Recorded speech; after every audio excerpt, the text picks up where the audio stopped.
330 कबल मसीह में सिकंदर आया। दुनिया उसे सिकंदर आजम कहती है। वो एक जालिम हमला आवर था ईरानियों की नज़र में, जिसने उनका खूबसूरत दारुल हुकूमत जला दिया था। लेकिन तारीख जहां सिकंदर को याद रखती है, वहां पे आर्यो बर्जनीस को भी भूल नहीं सकती, जिसने चंद 100 सिपाहियों के साथ पर्शियन गेट्स पर सिकंदर का रास्ता रोका और एक पैगाम दे दिया कि ईरानी अपना सर कटा सकते हैं, सर झुका नहीं सकते। उस जर्नैल को जान बचाने का मौका मिला। उसके सिपाहियों ने कहा कि हम निकल सकते हैं, मगर उसने कबूल नहीं किया और उसने कहा कि हम शेर की तरह मरना पसंद करेंगे।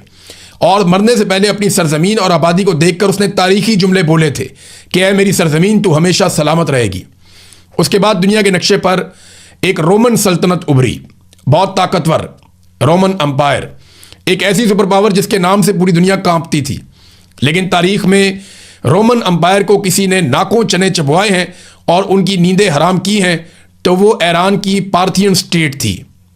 यानी ईरान की जो पार्थियन सल्तनत थी, उन्होंने 53 कबल मसीह में तारीख की मशहूर तरीन जंगों में से एक जंग लड़ी थी और उसे आज भी बैटल ऑफ कारहाय के नाम से जाना जाता है। ये रोम का सबसे ताकतवर और अमीर जर्नैल था। क्रासिस एक इंतहाई अजीम और भारी हथियारों से लेस फौज लेकर ईरान पर उसने चढ़ाई की। उसके मुकाबले में ईरानी सिपाहसालार सोरीना की फौज बहुत छोटी थी, जिसमें ज़्यादातर घुड़सवार और तीरंदाज थे। लेकिन सोरीना की जंगी हिकमत अमली बहुत कमाल थी। ईरानियों ने उस दिन एक नया हरबा इस्तेमाल किया, जिसे पार्थियन शॉट कहा जाता है।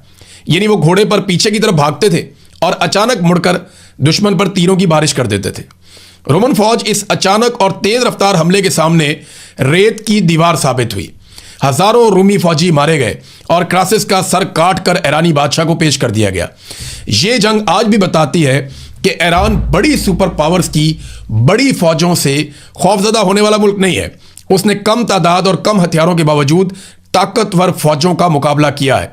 और फिर 13वीं सदी ईस्वी में ईरान पर एक बहुत बड़ी क़यामत टूटती है, जिसका तसव्वुर करके आज भी रोंगटे खड़े हो जाते हैं।